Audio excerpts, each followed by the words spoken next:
Hola, muy buenas tardes. Bienvenidos a nuestro segundo programa de la Coordinadora Ciudadana Asociación Política Local. Mi nombre es Verónica Roque, los saludo con muchísimo gusto. Y bueno, recordándoles nuestros teléfonos 55 61 99 60 16 y empezamos. Bienvenido Paco Nieto, nuestro presidente de la Coordinadora.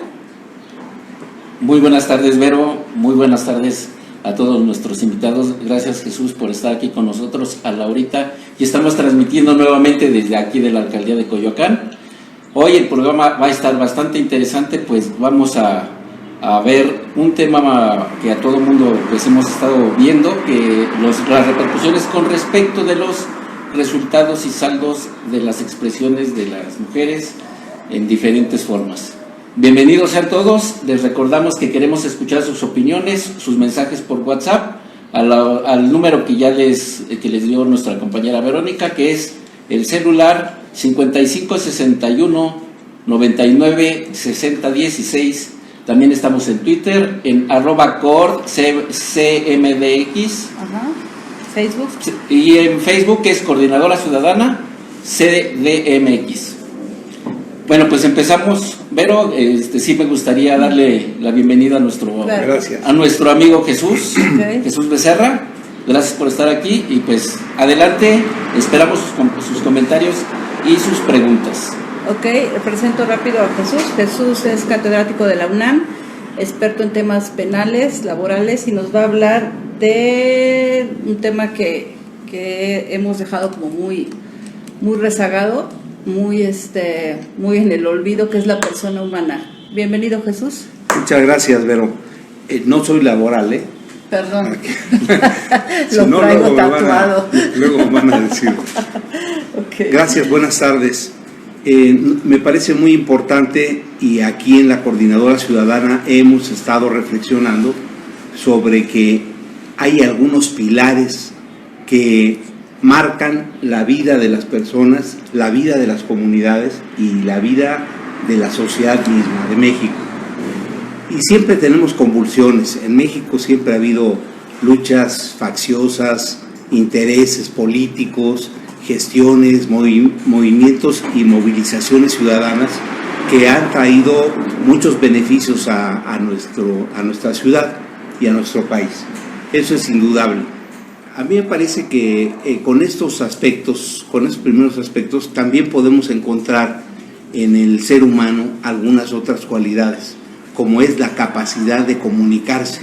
Esto que estamos haciendo, de hablar, ahora ya se ha puesto de moda que en todos los medios de comunicación alguien está mandando mensajes con las manos para que los que no tienen posibilidades de escuchar, escuchen.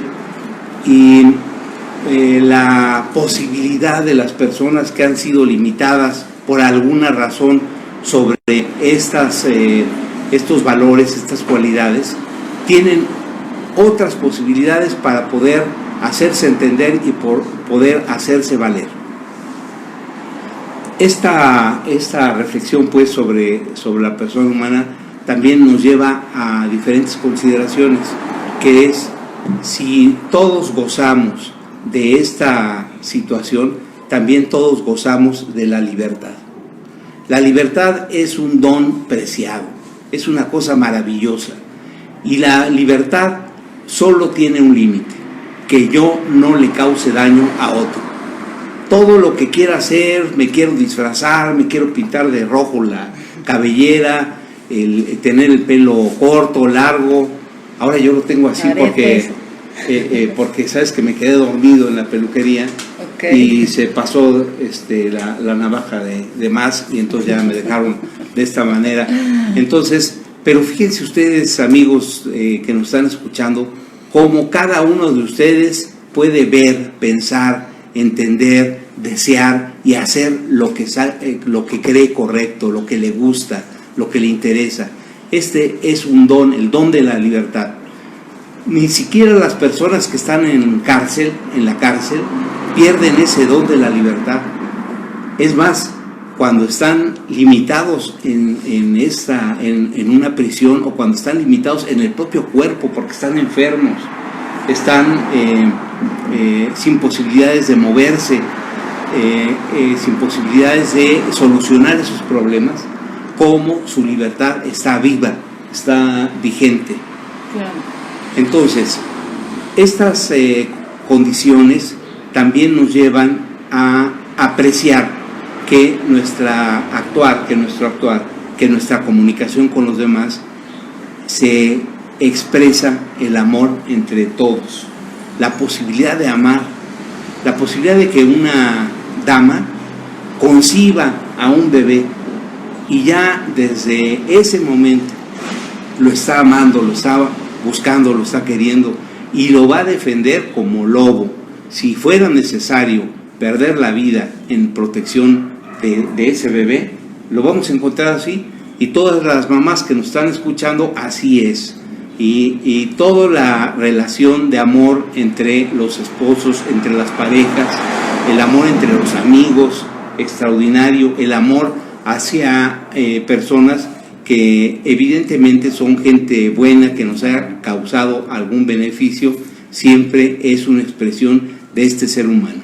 La libertad, el amor, y que nos lleva a situaciones de alegría, de tristeza, de llanto, en fin. Este es el ser humano frente al que estamos, y a veces lo perdemos de vista, como cuando nos levantamos, generalmente vamos al espejo rápido, pero si nos detenemos tantito, podemos dar gracias a Dios de que estamos con vida, de que tenemos un día más, de que podemos hacer cosas, de que podemos solucionar nuestros grandes problemas, grandes o chicos, pero son nuestros problemas. Si no tengo trabajo, para mí es un problema. Si no gano lo suficiente, para mí es un problema. Si me secuestraron a un familiar, para mí es un gran problema. Si tengo a mi mamá, a mi hermano o a un hijo enfermo y no lo puedo sacar adelante, es un problema. Y esos problemas son un reto para cada uno de los seres humanos. Entonces, aquí en Coordinadora, lo que hemos estado deliberando y pensando es que es muy importante sacudirnos ese polvo de que no nos deja ver que sí tenemos grandes capacidades y grandes cualidades y grandes talentos. Ok, Jesús, muy interesante el tema. Yo creo que da para varios programas seguir hablando de la persona humana y de cómo podemos entre todos colaborar a hacer una mejor sociedad, mejor ciudad. Y bueno, te agradecemos mucho tu participación. Y bueno, tú vas a seguir viniendo en los próximos programas. Y bueno, muy interesante el tema. No sé si tenemos algunas preguntas. Sí, tenemos una pregunta que dice que, bueno, está muy interesante lo que nos comenta el licenciado, pero ¿cuál sería la relación con la participación ciudadana? Pues es una pregunta muy pertinente. Quiero decir que a partir de que identificamos al ser humano y de lo que somos y cómo somos, también identificamos que el ser humano no puede vivir aislado, no vive aislado, no es una situación esta más que de laboratorio. El ser humano vive relacionado con los demás, con las demás personas, y es como se logra. Un bebé logra salir adelante cuando tiene a la mamá o cuando tiene a una persona que lo protege. Y esta relación es una relación que nos va a permitir identificar la participación ciudadana. La participación ciudadana es una expresión, digamos, más adelantada, pero la semilla es la participación de colaboración entre todos nosotros para salir adelante. Okay. Bueno, muchas gracias, Jesús. Regresamos en un momentito. Gracias. Bueno, bienvenidos de nueva cuenta. Les recuerdo los teléfonos para que nos hagan sus comentarios, preguntas. 55 61 99 60 16.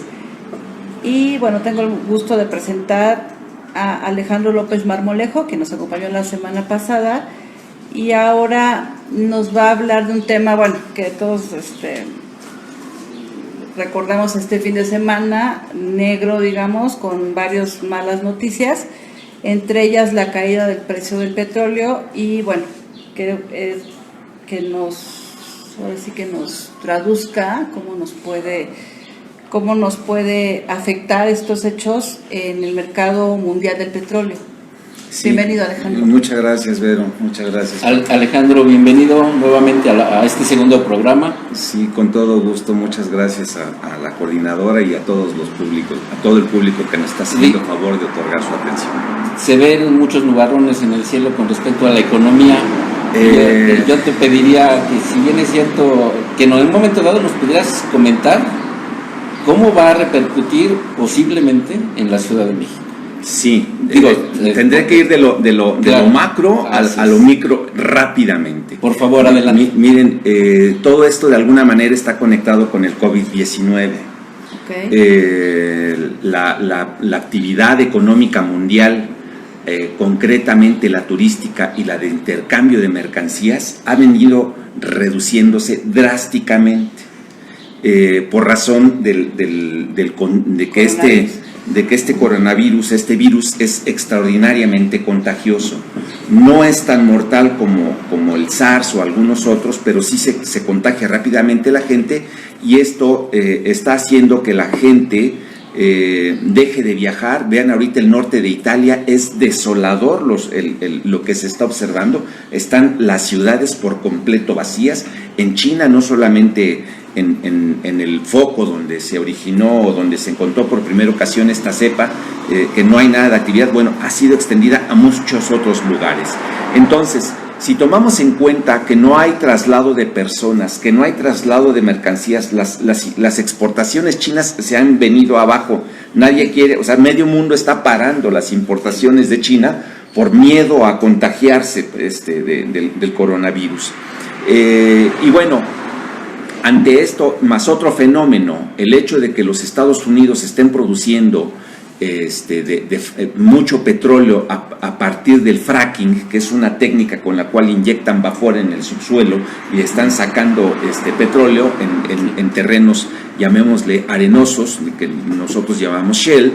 El precio del petróleo ha venido presionándose a la baja, ¿sí? Y entonces, finalmente, en una reunión que ocurrió en días pasados en Viena entre todos los representantes del OPEP, Arabia Saudita propuso que se redujera la producción mundial de petróleo para evitar que cayeran los precios, o sea, que se mantuvieran. Rusia no accedió y son negociaciones que llevan varios meses. Esto no nada más fue de esta reunión en Viena. Hubo obviamente, claro, mucho intercambio hasta que finalmente no accedieron los rusos y como respuesta no esperada, los árabes de Arabia Saudita bajaron sus precios. Esto para nosotros tiene una gran significancia, y voy a ir ahora sí poco a poco bajándome. Para que se den una idea, el mundo produce aproximadamente 100 millones de barriles de petróleo al día.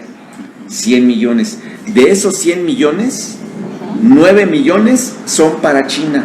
China está importando o estaba importando 9 millones, es decir, el 9% de la producción mundial la estaba consumiendo China para generación de energía, que es aproximadamente el 30%, y el 60%, o sea, los dos rubros más grandes, el 60% es para transporte, para trasladarse, para mover barcos, para mover coches, para mover autobuses, camiones, etc. Entonces, si nadie se está moviendo, las importaciones de petróleo se han caído. ¿Y qué es lo que hacen los árabes? Pues oye, ¿sabes qué? No me importa. A mí me cuesta como $1.50 o $2 producir un barril. Si yo lo bajo a 35 o 40 dólares, mi petróleo superligero, a mí no me importa si venden Rusia o Yemen o México. Yo voy a garantizar mis ingresos, ¿verdad? Porque con esos ingresos ellos están financiando sus obras públicas, están financiando sus escuelas, están financiando su sistema de salud, etcétera. Entonces, La verdad de las cosas es que quien fija los precios internacionales es la producción de los árabes.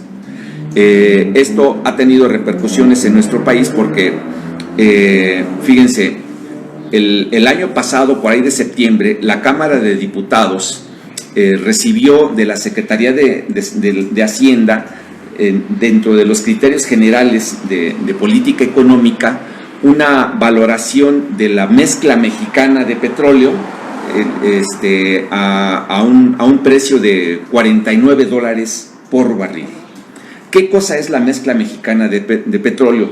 Bueno, es una mezcla fundamentalmente de tres tipos de petróleo. El más ligero es el Olmeca, el que le sigue hacia ser un poquito más denso es el Istmo, y finalmente el más pesado es el Maya. Entre más ligero es más fácil extraerle las gasolinas, o sea, y por lo tanto se vende en el mercado internacional más caro. Ajá. Desafortunadamente en México la inmensa mayoría del petróleo que extraemos es del tipo Maya, el más pesado. El 50% de nuestra producción es, digamos que chapopote, lo que estamos extrayendo.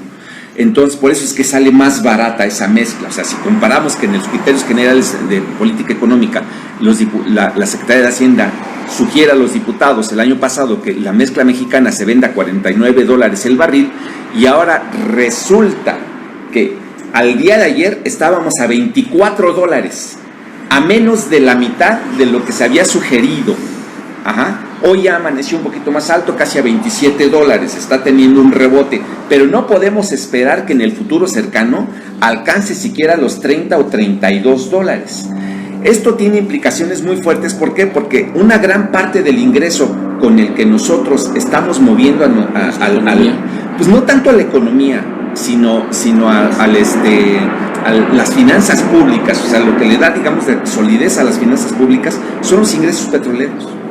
Entonces, fíjense, estoy ahorita viendo un reporte de Banamex, el que hace al mercado de Nueva York. No es algo o sea, no pueden decir que no es cierto, es lo que reportan a la Comisión de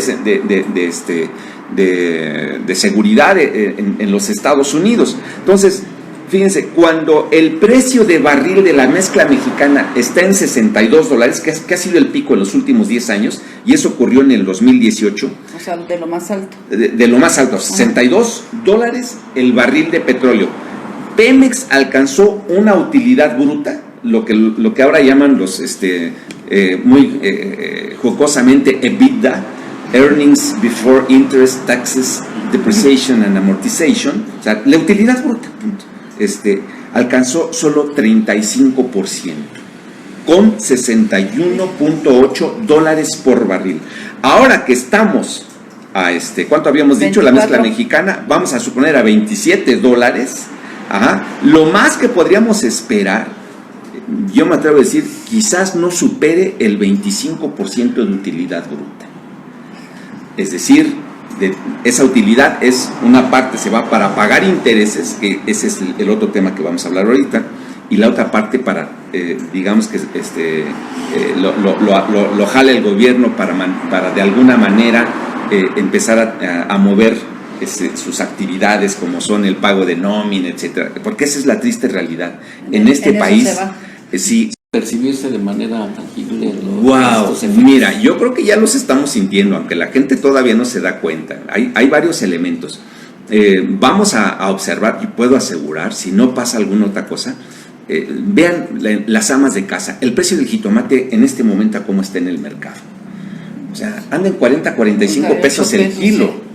¿Sí? Entonces, este precio seguramente se va a mantener por otro buen rato. O sea, es algo inaudito. El limón, ¿cómo está? 25, 30 pesos, ¿sí?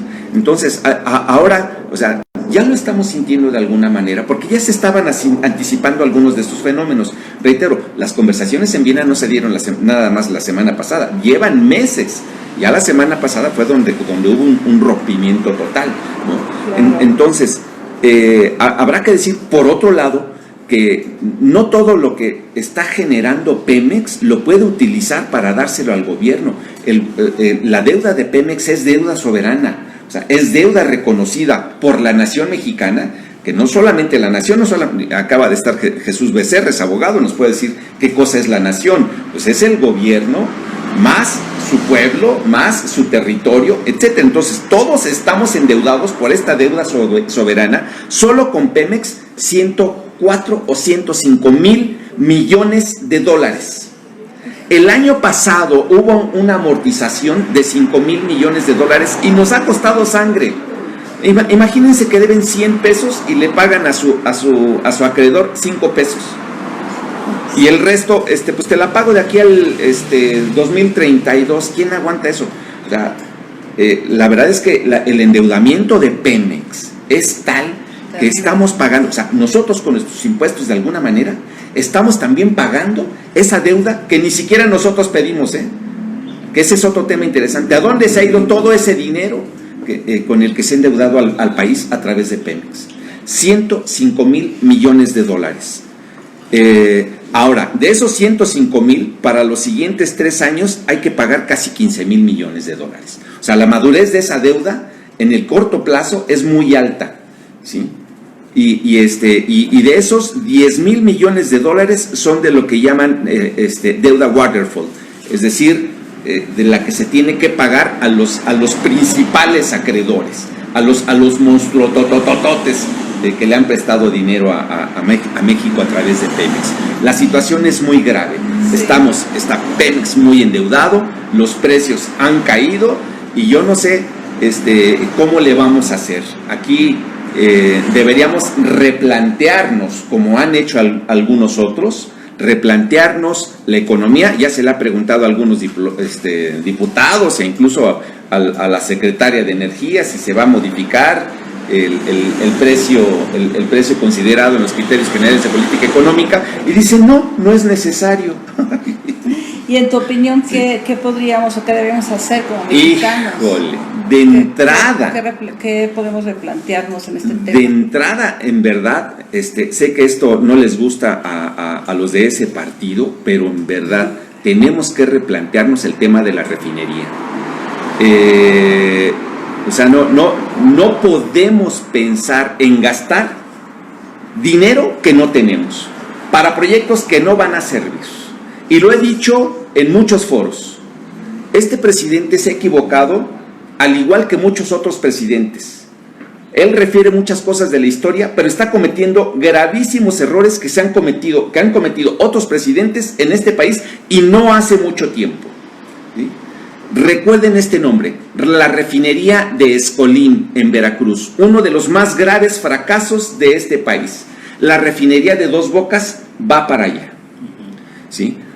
Ahora, de manera concreta, para esta ciudad, ¿en qué va a repercutir? Pues de entrada lo estamos ya observando. Si de por sí no ha habido dinero para mantenimiento de muchas cosas, como el metro, del cual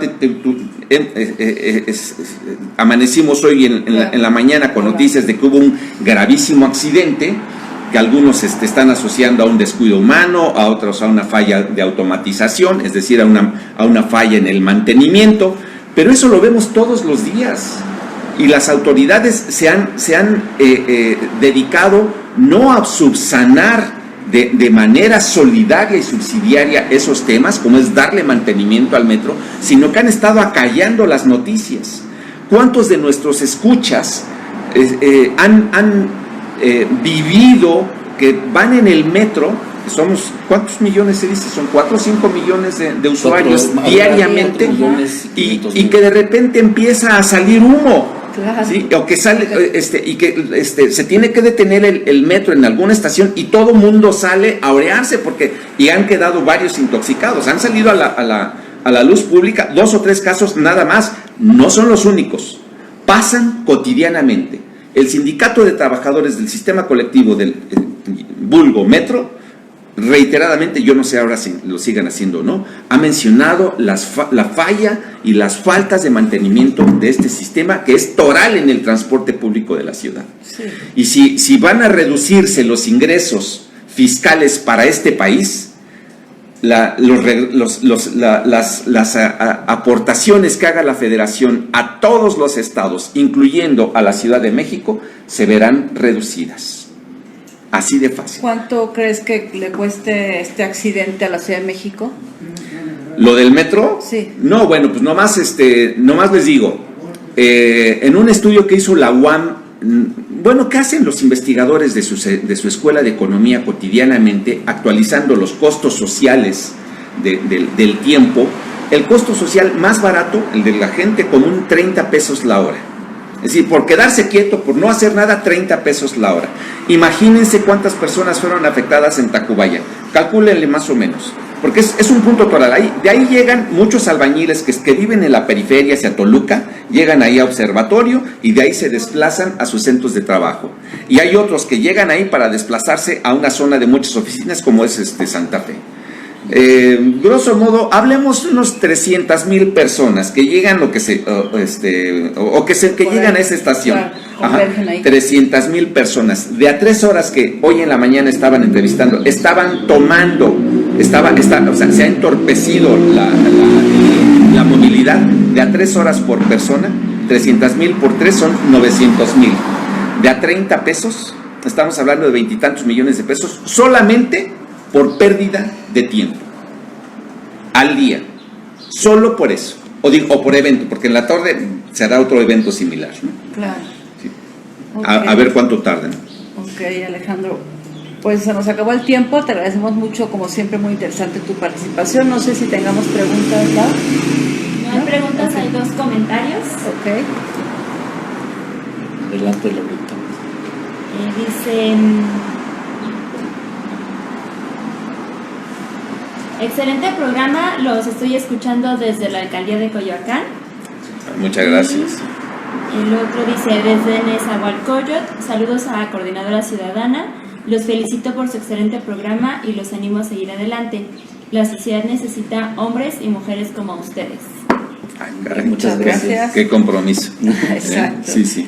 Ok, bueno, te esperamos la próxima semana. Muchas gracias por tu participación. Al contrario, Vero, Paco, muchas gracias por su invitación. Gracias, Alejandro. Paco, no sé si quieres recordar los teléfonos y nuestras redes. Les recordamos nuevamente, por favor, se comuniquen con nosotros a través del teléfono el 55 61 99 60 16, ya sea por la línea directa o por WhatsApp, a la página de Coordinadora Ciudadana en Facebook y al Twitter, igual del mismo nombre, @CordCDMX. Muchas gracias, regresamos en un ratito. Bienvenidos de nueva cuenta a nuestro último segmento, y bueno, tengo muchísimo gusto de presentar a 2 maravillosas mujeres: Pau Mendoza Castillo, experta en temas humanos. Gracias. Y Aurora Espino, politóloga. Espina, perdón. Y bueno, el tema obligado es hacer un balance, un recuento de la marcha del 8, del domingo, y del paro del 9. Entonces, a ver, chicas, me gustaría saber su opinión, ¿no? Se ha hablado mucho estos días, pero me gustaría saber, digamos, cómo lo vieron ustedes, y que hagan un recuento. Pau. Claro.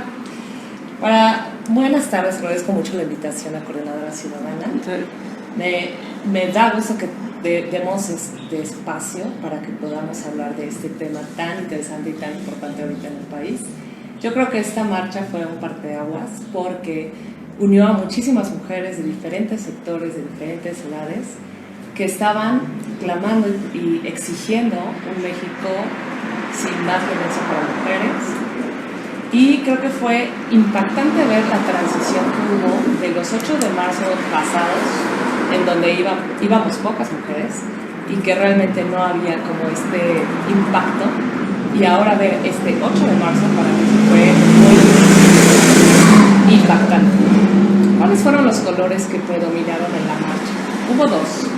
El color morado, que es el con el que se identifican a las mujeres que se luchan por los derechos de las mujeres, y también el color verde, que es el color que identifica a las mujeres que están a favor de la despenalización del aborto. ¿Cómo fue el desarrollo de la marcha? El punto de reunión fue en el Monumento a la Revolución, después se fue al Zócalo. Estuvo dividida en varios sectores, pero hubo claramente dos grupos.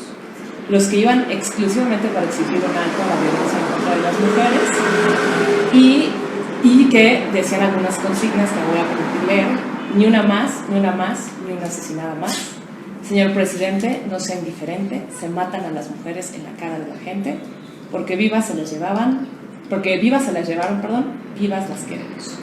Y el otro grupo, que además de pronunciarse en contra de la violencia, también tenía unas consignas que se enfocaban en el derecho a decidir sobre su cuerpo. Uno de los lemas era: el patriarcado se va a caer, feminismo que va a vencer, y tienen los machistas, América Latina será toda feminista. Yo soy mía, ¿por qué no? Que te dije que no. No, mi cuerpo es mío, yo decido, yo soy mía. Si bien la mayoría de las mujeres llevó a cabo la marcha de forma pacífica, hubo varios grupos que en diversos momentos llevaron a cabo actos denominados vandálicos: destrozo de inmuebles y vehículos, pintas a vallas y monumentos, bomba molotov, que lamentablemente hirieron a otras mujeres, a periodistas que iban en la marcha y policías que se encontraban en el lugar. Pero llama la atención que hubo una parte en que muchas mujeres apoyaban a estas mujeres, las arropaban, y otras que les decían: no queremos violencia, no queremos que este movimiento se desvirtúe. Por otro lado, vemos un grupo de mujeres vestidas de negro, encapuchadas, que también había hombres infiltrados que atentaron contra recintos religiosos, los cuales estaban salvaguardados por grupos de la Iglesia Católica en su mayoría. Al final, en el Zócalo, además de hacer un mitin, se hizo una fogata donde lanzaron y cantaron. Para mí es un poco el recuento de lo que fue la marcha. No sé si quisiéramos escuchar también el recuento, porque ya después viene el análisis, o quieren que continúe ya directo con el análisis. Si quieres, pasamos a escuchar la opinión de Aurora, claro, que nos haga su recuento de la marcha, de saldo positivo o negativo.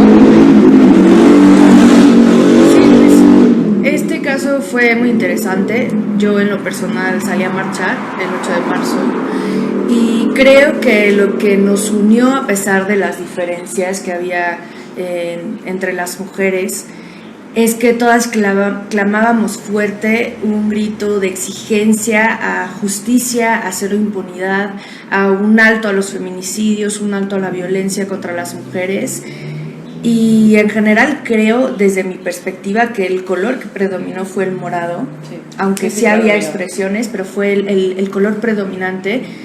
Y creo que jamás en la historia una marcha del 8 de marzo había tenido una convocatoria, una pluralidad tan grande como la que hubo, el ver mujeres de la tercera edad marchando, niñas, incluso adolescentes que las iban acompañando sus papás para que no fueran solas, el ver pues la pluralidad de personas que había, mujeres también de clase acomodada que también estaban marchando y exigiendo justicia.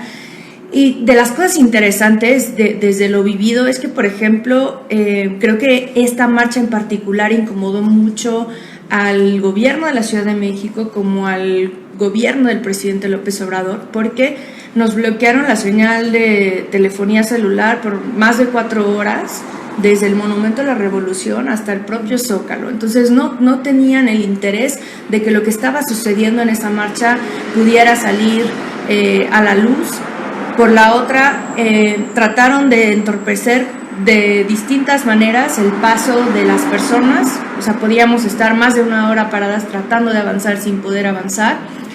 Y eso como un medio para desalentar que las mujeres participaran, que pudieran mostrar ese descontento.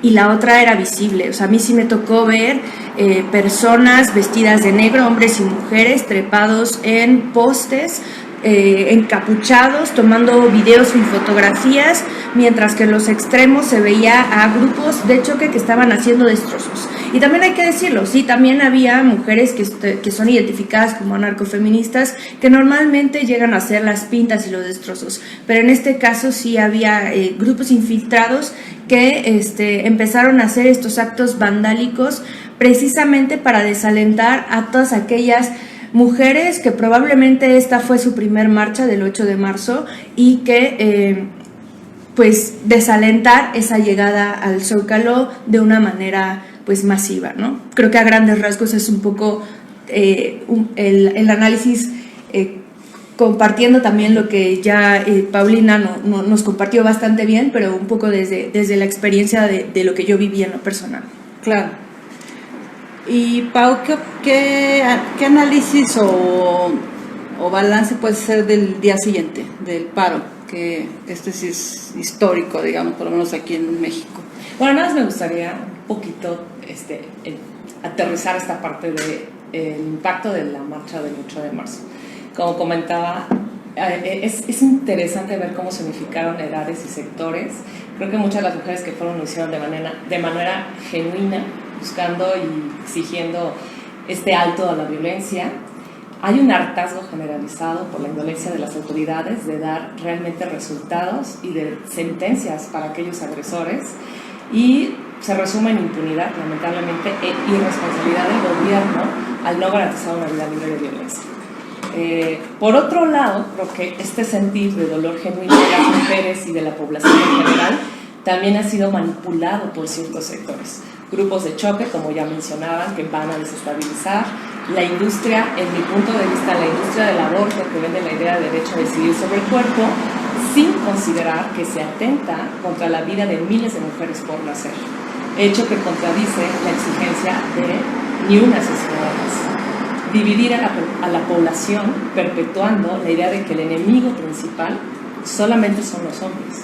Y esto es algo peligroso decir y generalizar de esa manera. Si bien la realidad es que existe una violencia que afecta a mujeres y a niñas, es necesario trabajar para prevenir, atender y erradicar esta violencia. Porque no nos podemos ir a los extremos, así como hay hombres malos, y lo pongo entre comillas porque sería muy subjetivo decir malo o bueno, pero y se cree que todas las mujeres son buenas, también existen hombres buenos y también mujeres malas. Entonces tendremos que analizar y profundizar más realmente qué es lo que lleva a la sociedad a comportarse así. Ahora, del paro, para mí se me hizo un muy buen ejercicio que tenía como prioridad visibilizar el actuar de las mujeres. ¿Qué pasaba si las mujeres no estaban en el trabajo? ¿Qué pasa con aquellas mujeres que desaparecen y ya no vuelven ni al trabajo, ni a la escuela, ni al hogar? Crear empatía con las personas, porque muchas veces se nos hace muy fácil hablar, y yo veía unos testimonios de las madres, de las niñas, de las mujeres que han sido asesinadas, y realmente creo que nos falta conocer las historias para tener más empatía, no nada más estar juzgando o decir, ¿por qué rompieron? ¿Por qué rayaron? Claro. No, o sea, también tenemos que ver qué están viviendo, cada historia es diferente, y no podemos juzgar un dolor ajeno que no sabemos cómo está afectando a cada persona. Resalta, para mi punto de vista, una unión muy fuerte, porque muchas mujeres nos sumamos, y lo anterior también lo respaldan las pérdidas económicas. De acuerdo con la Cámara Nacional de Comercio, las pérdidas del paro fueron de 30 millones de pesos, más del 15%, fue más, ellos calculaban 26, a la mera hora aumentó un 15%, otros medios hablan de hasta 34 y 40 mil millones de pesos. Algunos establecimientos se vieron rebasados, aunque fueron a trabajar hombres, tuvieron que cerrar más temprano, y esto refleja realmente la importancia de las mujeres en el sector empresarial, de servicios, de sectores productivos.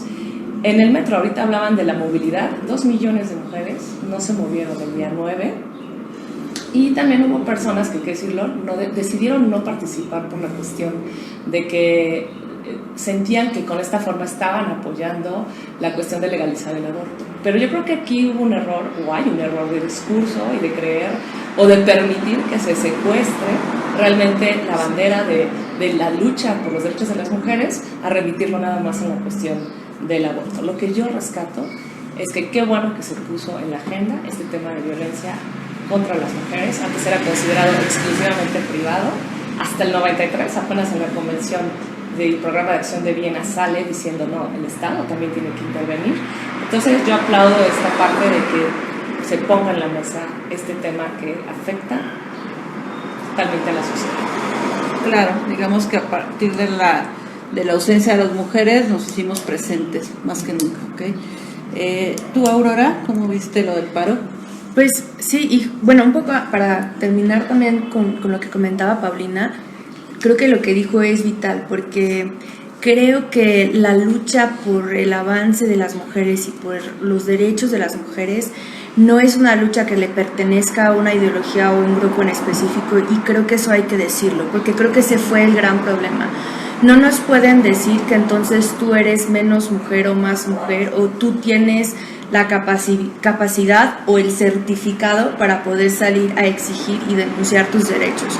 Y yo creo que si a esas vamos, entonces no es un movimiento que entonces nos representa a todas las mujeres, y creo que es algo que tenemos que cambiar y que tenemos que tomar esos espacios y decir, todas cabemos, todas somos parte, porque todas somos parte del problema, no importa el tipo de ideología que tengas, si formas parte de una agrupación política o no, si tienes una creencia religiosa o no, este tipo de realidades te afectan de igual forma. Y no es como que vayas por la calle y te pregunten, ¿eres creyente o no eres creyente? ¿O piensas así o no piensas así? Entonces sí te voy a violentar o no te voy a violentar. Entonces eso creo que es como muy importante que lo tengamos claro, que sí levantemos esta voz y que seamos parte activa de esa exigencia, y que es muy importante. Y creo que también en este caso, tanto el 8 como el 9 fueron un parteaguas, por lo que ya mencionaban, o sea, pensar, de hecho yo tenía como un reporte incluso de 37,000 millones de pesos, que el promedio debe estar entre los 30 y los 40,000 millones de pesos de las afectaciones que tuvo este paro nacional. Creo que fue un ejercicio muy interesante de visibilizar muchas cosas. Creo que muchos hombres que también no tenían como la claridad de qué es lo que estaba sucediendo con este paro o cuál era la finalidad, a la hora de encontrarse en su entorno laboral, en las calles, incluso en el ámbito de las redes sociales, en un silencio absoluto por parte de las mujeres que sí decidieron unirse al paro, creo que también es muy revelador. Y la otra también, nos olvidamos de hablar de las mujeres que hicieron un paro activo, porque hay muchas mujeres que también se unieron al paro, pero por su circunstancia de vida no pudieron hacer un paro, porque tenían que estar en el sector salud, y si ellas no iban un día a trabajar, de eso dependían otras vidas. Claro. Y muchas otras mujeres que decían, bueno, yo sí quiero participar en el paro, pero si yo no voy a trabajar no tengo para comer. Entonces creo que también no debemos de perder de vista a todas esas mujeres que siento que están un poco olvidadas, y que también a veces es un tanto ingrato el discurso de no te uniste y entonces no eres parte de la causa. Y creo que también hay que reconocer esas realidades, porque mucho de esto lo hablamos desde nuestro privilegio de decir estamos en un entorno seguro, tenemos una condición estable laboral y demás, y nos hace falta precisamente pensar en todas esas realidades a las que se enfrentan las mujeres. Y creo que estos 2 días históricos han marcado parte de eso. Y creo que lo más importante de esto es ahora qué es lo que se viene, porque si nos quedamos en solamente, por ejemplo, hice cadena humana, fui a marchar el 8 y aparte estuve activamente en el paro, creo que al final de cuentas ese solo es el punto inicial de una lucha que se debe de ver reforzada en un actuar cotidiano, de decir basta ya de impunidad, basta ya de que las autoridades sean indolentes y ajenas a la realidad de las mujeres, y que nos estén utilizando solamente cuando quieren que votemos por ellas, y cuando les queremos exigir y preguntar por qué están haciendo, pues nos digan ahorita no. Y pues creo que esto sería directamente para la jefa de gobierno Claudia Sheinbaum, y es ahorita sí las mujeres importamos, ahorita sí la seguridad de nuestra ciudad importa, ahorita sí la dignidad de las personas en la Ciudad de México importa. Claro, exacto, Pau. Para ti, ¿qué sigue? O sea, ¿qué sigue? Muchas dicen que a partir del día 10, digamos, ¿no? Uh-huh. pero bueno, a partir de ahorita del día 11, ¿qué sigue? Bueno, pues algunas hemos estado desde el día 10. ¿Qué sigue después del 9? Muchísimo trabajo. O sea, yo lo resumiría así rápidamente, muchísimo trabajo. No podemos pensar en que podemos seguir siendo un México indolente, indiferente. Es necesario trabajar en conjunto. Nos guste o no, nos guste el gobierno que está ahorita o no, nos guste o no el vecino, nos guste o no, o sea, tenemos que unir esfuerzos. Eso es fundamental. Yo creo que yo lo resumiría rápidamente que es necesario trabajar en conjunto: familia, sociedad civil, academia, medios de comunicación y gobierno. Familia yo lo resumiría, y esto son puntos, no quiere decir que sea lo único, son puntos que es necesario desarrollar. Familia, crianza en valores tanto de la madre como del padre y del círculo familiar en general. Es muy interesante conocer cómo es que lamentablemente la familia a veces puede ser semillero de personas que se vuelven agresores en un futuro. ¿Por qué se está dando esta parte de las personas agresoras? Eso tenemos que analizarlo también. Sociedad civil, no ejercer violencia ni ser indiferentes si están ejerciendo violencia hacia otra persona. Academia, generar información e investigación que permita identificar lo que ya les comentaba. ¿Por qué hay tanto agresor? Hablamos de las agresiones, hablamos de las personas sobrevivientes, pero también tenemos que ver por qué surgen estas personas que tienen el derecho o se creen con el derecho de quitar la vida a otra persona. Medios de comunicación que se responsabilicen con lo que transmiten y colaborar para construir una cultura de paz. Y el gobierno ejercer su responsabilidad de trabajar por un bien común, no por intereses partidarios o personales, sino para todas las personas. Así como aplicar la justicia sin impunidad y sin corrupción. Y en lo personal, entender que privar de la vida a alguien, más allá de que sea más a aquellas personas que se encuentran dentro del vientre, yo creo que fomenta esta cultura de muerte que justamente la vemos reflejar hoy en día. ¿Por qué no me pesa quitarle la vida a alguien? Si de entrada le quitamos la vida a alguien que no se puede para nada defender, ¿qué podemos esperar más adelante? Y yo termino con esta frase: yo creo que todos los derechos son para todas las mujeres en todas las etapas de su vida. Muchas gracias. Muchas gracias, Pau. Aurora. Sí, pues pensar en el tema de que creo, o sea, ya lo comentaba, que debemos de reforzar acciones, que debemos de ver cómo vamos a dar seguimiento. O sea, el otro día salieron todas las secretarias de Estado, sí, un poco a lavarle la cara al señor presidente, que después se desdibujó de todo lo que dijeron ellas, pero ahí anunciaron que cada 25 de mes van a estar saliendo a rendir cuentas sobre qué es lo que han hecho y han avanzado en el tema de las mujeres, y que empezaban el 25 de abril. De entrada, yo creo que valdría la pena que como ciudadanas y ciudadanos responsables pusiéramos seguimiento puntual a todo eso que se va a estar anunciando, que han hecho por las mujeres. Y creo que también exigirles a las autoridades qué es lo que están haciendo. O sea, empezando al menos en el caso de Ciudad de México, con lo que pasó con el caso del feminicidio de Fátima, con una fiscal general de justicia que no supo responder qué es lo que pasó con el caso, porque su fiscalía no resolvió el caso como deberían de hacerlo, pero al mismo tiempo, para lavarse de culpas, saca un expediente de 2015 del DIF para decir que los padres no eran psicológicamente competentes. Entonces, revictimizando a la familia, a los padres, cuando en realidad la responsabilidad de buscar y hacer todo lo posible para que esa niña hubiera regresado bien a su casa, pues no la hicieron. Entonces, creo que hace falta muchas cosas por hacer. Habrá que valorar también el anuncio que hicieron precisamente antes del 8 de marzo esta Claudia Sheinbaum sobre sus acciones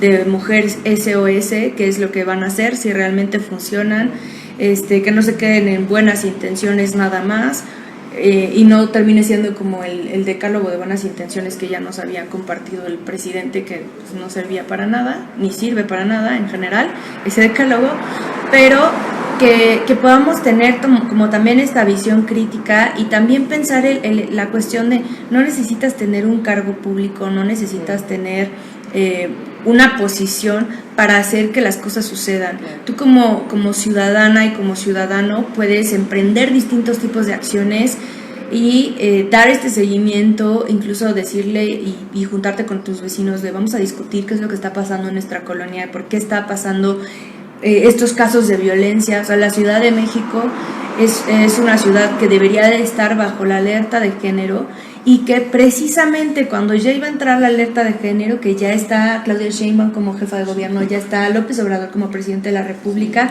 la Secretaría de Gobernación a nivel federal, que es la que emite las alertas, pues decide que en Ciudad de México no entra. Entonces, si la dignidad y la vida y la seguridad de las mujeres está a expensas de lo que es políticamente adecuado para el gobierno, tanto de la Ciudad de México como para el gobierno de la Presidencia de la República, yo creo que tenemos muchísimo que hacer para exigirles que hagan su trabajo, porque al final de cuentas están ahí para cumplir con sus obligaciones. De acuerdo. Y bueno, es un tema que da para mucho más. También la fiscalía esta que se acaba de crear, sin recursos, ¿no? Se da cuenta que sí, vaya, ¿no? Vaya que es un tema que da para mucho más. Y se nos acabó el tiempo, les agradezco mucho su presencia, sus opiniones, como siempre muy valiosas. Y a todos ustedes les agradezco también habernos sintonizado. Paco, ¿te quieres despedir? Muchas gracias a ustedes por estar aquí en este segundo programa.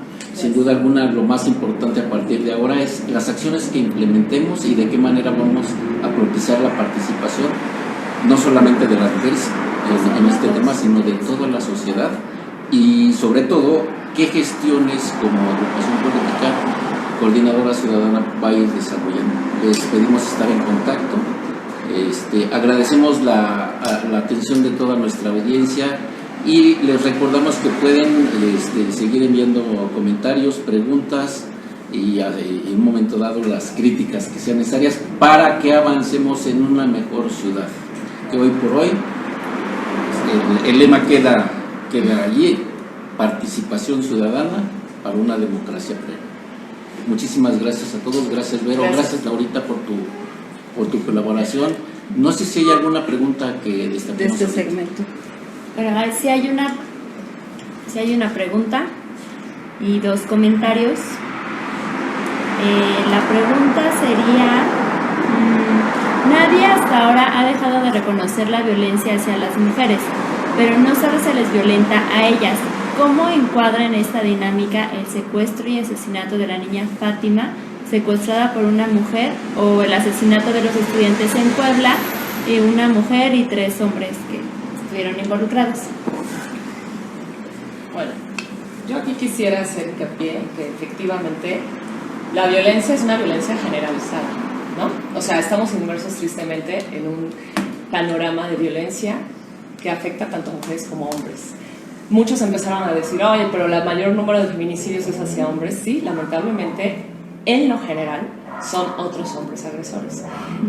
Vienen los datos de mujeres agredidas también en lo general, porque hay excepciones. Estoy de acuerdo, por supuesto que existen mujeres que ejercen violencia, que lamentablemente han asesinado, y que nos invita a realmente también volver a replantearnos. Yo hablaba hace rato de decir esta parte de, no todos los hombres son buenos. No, lo que se dice, no todos son buenos, no, más bien dicen, todos son malos. No, tenemos que replantearnos. ¿Todas las mujeres somos buenas? No, también podemos y somos imperfectas. Pero el punto aquí, yo creo que es lo importante de aterrizar, no se trata de ver quién es peor o quién es cómo vamos a resolver este problema, que a quienes más está afectando es a la niñez. El aborto ataca directamente a la niñez, los abusos sexuales, los secuestros que lamentablemente vimos, son contra personas que definitivamente no se pueden defender. Entonces, aquí como sociedad tenemos que replantearnos realmente qué estamos haciendo y por qué estamos atacando de esta forma a estas personas. Y vuelvo al punto, si también la maldad o esta parte que las mujeres están ejerciendo, qué lamentable es pensar que nada más quedamos ahí, ¿no? Pues también hay mujeres, no. ¿Qué vamos a hacer para modificar esa dinámica? Para que no solo no haya mujeres, sino tampoco haya hombres. Es como si a los hombres dijéramos, tienen ellos como toda la legitimidad de ser violentos. Por supuesto que no, nadie debería ejercer violencia de entrada. Entonces yo creo que también ahí debemos entender, y no, y no irnos como desviamos siempre ese punto de, bueno, pero es que también existen mujeres. Sí, no lo negamos, pero tenemos que ver los porcentajes. Tristemente, en la historia, en la brecha histórica, vemos que el abuso siempre ha sido más enfocado hacia las mujeres, sobre todo los niños, lo que ya les manejaba, y cómo debemos trabajar para que no se siga produciendo ni reproduciendo esta violencia. No sé qué planes hay. Exactamente, justo como en eso que comentabas, creo que es importante que reenfoquemos la manera en la que trabajamos la cuestión de violencia contra las mujeres, porque es muy común que todas las capacitaciones y las charlas y demás vaya hacia las mujeres y nunca trabajamos de la mano con los hombres para que aprendamos justamente ese sentido de complementariedad y de trabajar en conjunto para tener una sana convivencia, porque al final de cuentas así es como se construyen sociedades justas, pacíficas, en donde sabemos convivir y respetarnos y reconocernos en nuestras diferencias, en nuestra pluralidad y en nuestra diversidad de ser como personas, ¿no? Entonces creo que es muy importante que replantemos eso y también que reconozcamos que sí existen, pero igual, como bien mencionaba Paulina, es que sí se dan también estos casos de violencia contra las mujeres, de violencia por mujeres hacia las mujeres, pero que se da precisamente, como mencionabas, en un caso reducido. Y cuando hablamos de feminicidios, que muchas veces la discusión es por qué si hay feminicidios no hay homicidios, pues es que hay características muy específicas de esta violencia y que, por desgracia, mayoritariamente y en el histórico que se puede revisar, este tipo de violencia ha sido ejercido predominantemente por hombres hacia las mujeres. Entonces son cosas que tenemos que tener en consideración, sí, en perspectiva, y creo que nos hacen replantearnos y repensar cómo vamos a actuar y cómo vamos a trabajar para resolver este problema, pero juntas como personas. Claro. La otra pregunta, ¿no? Ya nada más es un comentario que dice: excelente participación de Aurora y Paulina, felicidades desde Benito Juárez. Gracias. Sí, excelente, muchísimas gracias, y ya nos comió el tiempo. Los esperamos la próxima semana, igual a las 4 de la tarde, aquí en su programa de Coordinadora Ciudadana, Asociación Política Local, y esperamos sus comentarios por redes sociales. Muchas gracias. Gracias, buenas tardes. Gracias.